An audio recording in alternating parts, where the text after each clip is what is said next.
Ok, what's up mes butters? J'espère que vous allez bien. Bienvenue sur ma chaîne Magic Mike Curry où ça parle actualité NBA. Si tu ne veux rien rater sur l'actualité des playoffs NBA, n'hésite pas à t'abonner. Je sors des vidéos tous les jours à la fois sur mon analyse sur les matchs de la veille et mes prédictions de la soirée. Au menu, on va parler bien évidemment du dernier match entre Indiana et Milwaukee, New York Détroit, Boston Orlando et Denver Clippers.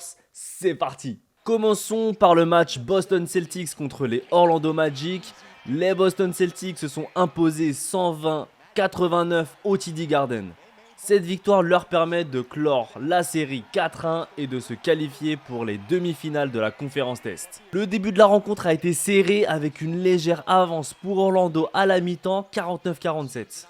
Les Celtics, pourtant réputés pour leur adresse à 3 points, n'ont réussi aucun tir primé en première période, une première depuis près de 4 ans. Le tournant du match s'est produit au troisième quart-temps. Après que Paolo Banchero ait écopé de sa 5e faute et ait été contraint de quitter le terrain, les Celtics ont enchaîné une série de 24-4, creusant un écart significatif. Ils ont dominé ce carton 36-13, portant le score à 83-62 avant le dernier quart-temps. Performance individuelle, on peut parler de Jason Tatum qui a porté les Celtics avec 35 points, 10 passes décisives et 8 rebonds avec une efficacité remarquable, 10 sur 16 au tir, 11 sur 11 au lancer franc. Bon là c'était un match assez standard, il n'y a pas grand chose à dire. Boston, comme je vous l'avais prédit, il a déroulé son match même si c'était un peu poussif en première mi-temps. Deuxième mi-temps, voilà, ça a coulé. 120-89, c'est implacable. Voilà, Orlando a fait ce qu'il pouvait, mais ils n'avaient pas les assets pour réussir. On part sur le match Denver Nuggets qui s'est imposé contre les Los Angeles Clippers 131-115 et a pris une avance de 3-2 dans la série. Les Nuggets ont pris le contrôle dès le début, menant 35-23 à la fin du premier quart-temps. Malgré une tentative de retour des Clippers dans le quatrième quart-temps, réduisant l'écart à 116-107, Denver a répondu par une série de 11-0, scellant ainsi la victoire. La défense de Denver a été efficace, limitant James Harden à 11 points avec un faible pourcentage de réussite, 3 sur 9 au tir et forçant 4 pertes de balles. Performance individuelle, bien évidemment, Jamal Murray a été l'auteur de 43 points avec une adresse impressionnante, 17 sur 26 au tir dont 8 sur 14 à 3 points. Il a été le moteur offensif de Denver tout au long du match. Et cette série, elle est incroyable. Denver Clippers, elle m'étonne toujours. Pour moi, sur le papier, les Clippers sont favoris et vont emporter normalement la série. Mais Denver, en fait, quand je vous dis que Jokic, il porte la franchise, en fait, s'il est tout seul à la porter, ils vont perdre. Mais à chaque fois, c'est dingue. Denver a du cœur. Denver montre ce qu'ils ont en termes de potentiel. Et quand Jokic est constant, faut le dire, il est toujours bon. Jokic, il est incroyable match après match. Mais en fait, c'est quand un ou deux ou trois joueurs éclos dans le match, c'est là qu'ils gagnent. Parce qu'en fait, Jokic ne peut pas gagner tout seul. Mais tu vois, le match d'avant, c'était Aaron Gordon qui a permis du coup la victoire. Le match d'hier soir, c'était Jamal Murray et aussi Westbrook, faut l'avouer. Sorti de banc, je crois qu'il a, il a claqué 21 points. Donc voilà, c'est ça aussi qui est dingue chez Denver, c'est qu'ils arrivent toujours in extremis à l'emporter grâce à des joueurs qui explosent d'un coup. Et le match d'après, ils vont redevenir nuls. Russell Westbrook, vous en faites pas, le prochain match, il va pas exploser. Mais par contre, ce sera peut-être Michael Porter Jr. ou ce sera peut-être Aaron Gordon qui va revenir. On ne sait pas. Mais en tout cas, franchement, bravo à Denver. Ils me font mentir parce que pour moi, les Clippers sont devant. Mais Denver a du cœur. Denver a du cœur. Ils veulent gagner cette série et ça se voit. On part sur le match New York Knicks des 3 Pistons. Les Pistons l'ont emporté 106-103, très serré, leur permettant de réduire l'écart dans la série à 3-2 et d'éviter l'élimination. Les Pistons ont su capitaliser sur les erreurs des Knicks, notamment en exploitant les moments où les leaders adverses étaient absents du terrain. Jalen Brunson a connu une soirée difficile, ne marquant que 16 points avec un pourcentage de réussite faible, 4 sur 16, et a été temporairement écarté du jeu en raison d'une blessure à la cheville. Josh Hart a également quitté le terrain brièvement pour des soins, ce qui a coïncidé avec une période où les Knicks ont perdu leur élan offensif. L'entraîneur Tom Thibodeau a été critiqué pour ne pas avoir utilisé son dernier temps mort afin de réintégrer Brunson et Hart plus tôt, permettant ainsi aux Pistons de creuser l'écart. En termes de performance individuelle, on peut noter bien évidemment Cade Cunningham qui a mené l'équipe avec 24 points, 8 rebonds, 8 passes décisives, démontrant son leadership dans les moments cruciaux. Les gars, cette série va aller au match 7. C'est tellement serré à chaque match. Franchement, c'est tellement serré. Des fois, il y a eu un vol de l'arbitrage où Détroit aurait dû gagner. Ça se joue toujours à 3-4 points chez eux. C'est très serré. En fait, ces équipes-là, pour moi, sur le papier, c'est New York en termes de potentiel qui doit gagner. Mais je sais qu'ils ne jouent pas forcément très bien, ou en tout cas sous pression avec des grosses équipes, ils ont du mal. On le voit en saison régulière, sur les top 3 des meilleures équipes, ils n'y arrivaient pas. Et là, quand Détroit élève son niveau, c'est pareil. Donc c'est très compliqué.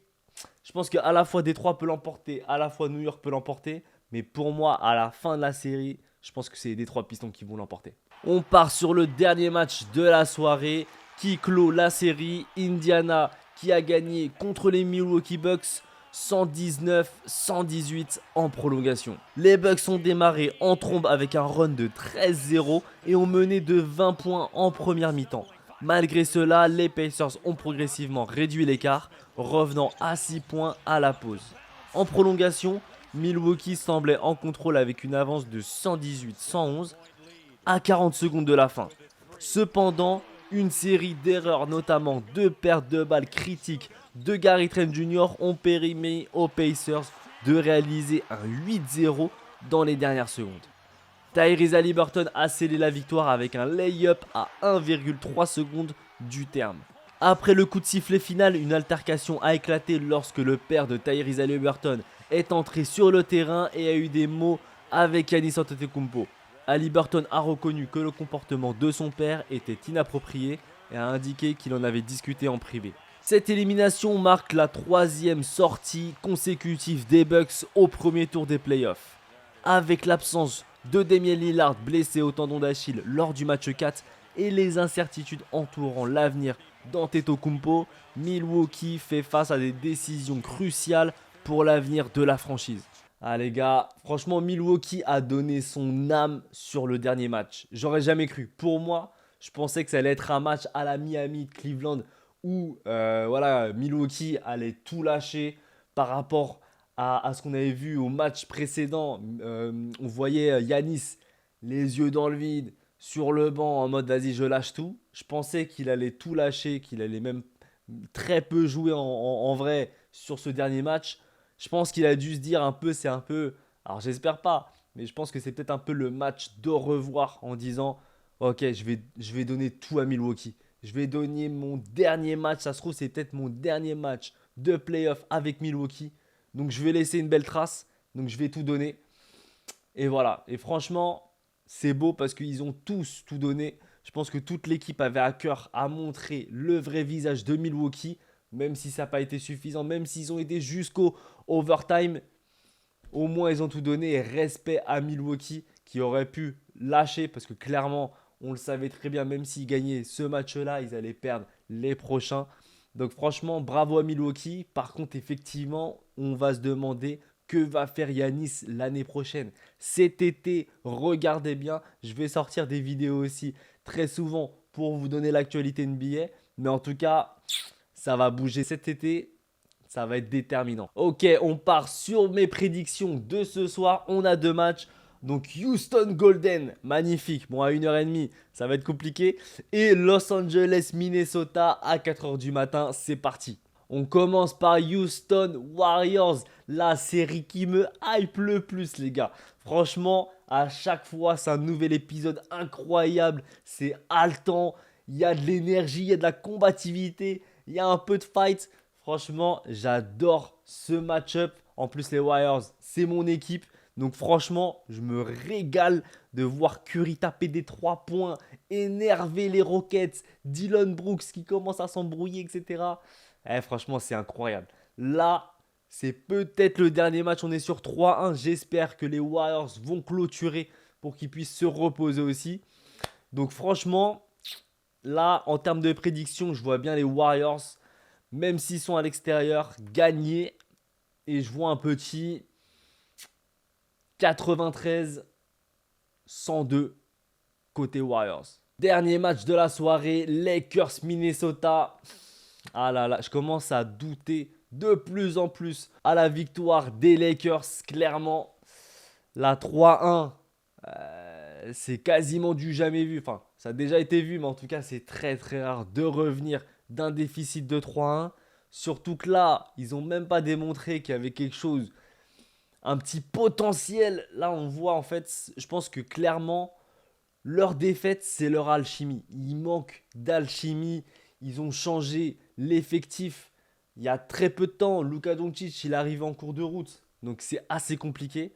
Donc pour moi, je vois Minnesota l'emporter 115-107. C'est la fin de la vidéo, j'espère que tu t'es régalé. N'hésite pas à mettre en commentaire ce que tu as pensé des matchs de la veille et tes prédictions également de ce soir. N'oublie pas de t'abonner également, je sors des vidéos tous les jours sur l'actualité des playoffs NBA. Donc si tu ne veux rien rater, tu sais ce que tu as à faire. Je te dis à demain, passe une très bonne journée. N'oublie pas que tu es le meilleur. Ciao mes butters!